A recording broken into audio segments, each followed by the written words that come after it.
Innalillahi wa inna ilaihi roji'un. Duka kini tengah menyelimuti keluarga besar mantan Menteri Sekretaris Negara Murdiono. Setahun lebih berjuang melawan penyakit kanker paru-paru yang dideritanya, akhirnya Murdiono menyerah pada keadaan. Kemarin, beliau pun menghembuskan nafas terakhirnya di usia 77 tahun di Rumah Sakit Glen Eagles pukul 19:40 waktu Singapura. Sebelum meninggal, almarhum sempat menjalani perawatan di rumah sakit tersebut selama 2 bulan lamanya. Hari ini jenazah almarhum akan diterbangkan dari Singapura dan langsung dimakamkan di Taman Makam Pahlawan Kalibata, Jakarta Selatan. Jenazah sudah diserahkan oleh rumah sakit kepada keluarga, kemudian oleh keluarga dalam hal ini Mbak Nino sama Nanang diserahkan kepada negara, ya, kepada pemerintah RI. Besok informasi terakhir tadi saya dapat kabar bahwa jam 13.40 waktu setempat jenazahnya akan diterbangkan dengan menggunakan pesawat reguler langsung ke Cengkareng, dan dari Cengkareng langsung ke Taman Makam Pahlawan Kalibata. Jadi kepada andai taulan, keluarga, sahabat, kerabat yang mau memberikan penghormatan terakhir atau apa istilahnya, mau layat atau apa, langsung aja ke Taman Makam Pahlawan besok. Beliau dalam keadaan yang sangat lemah, antara sadar dengan tidak sadar, dan tidak dapat berkomunikasi.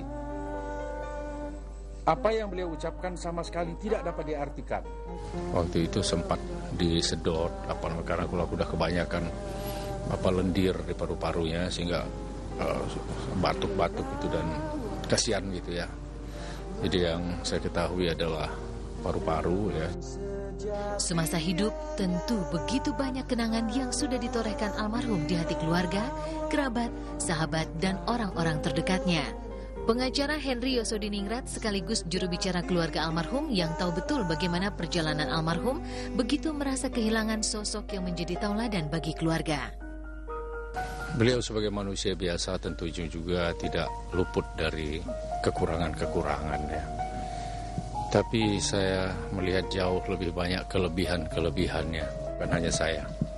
Kita segenap bangsa Indonesia merasa kehilangan sosok Pak Murdiono. Yang saya sedih di akhir hayatnya beliau harus menderita sakit itu waktu yang lama. Kepergian Murdiono menghadap Sang Ilahi tidak hanya meninggalkan duka saja, namun juga menyisakan sekelumit permasalahan dengan Poppy Darsono dan Macica Mokhtar. Hingga kini belum jelas bagaimana kelanjutan dari masalah tersebut. Tidak mendapat pengakuan dari Murdiono atas statusnya, mungkin saja hingga kini Macica Mokhtar masih menyimpan dendam dan kebencian terhadap almarhum. Sementara Poppy Darsono seperti memiliki hak sepenuhnya atas Murdiono. Tidak hanya soal masalah warisan saja, tetapi sejak Murdiono sakit dan dipindahkan ke rumah sakit di Singapura, Poppy kabarnya kerap melarang anak-anak Murdiono menemuinya. Bahwa ketika Pak Mur saya evakuasi dari rumah sakit Pondok Indah yang sudah tidak sadarkan diri, saya bawa ke Singapura dengan segala risikonya, ya. Itu saya mengambil tindakan itu karena tidak ada siapa-siapa lagi, tidak ada putranya, tidak ada putrinya yang bertahun-tahun katanya berhubungan baik dengan Pak Mur. Ini bulan madu saya dengan Murdiono. Jangan lagi dianggap ropingan ya.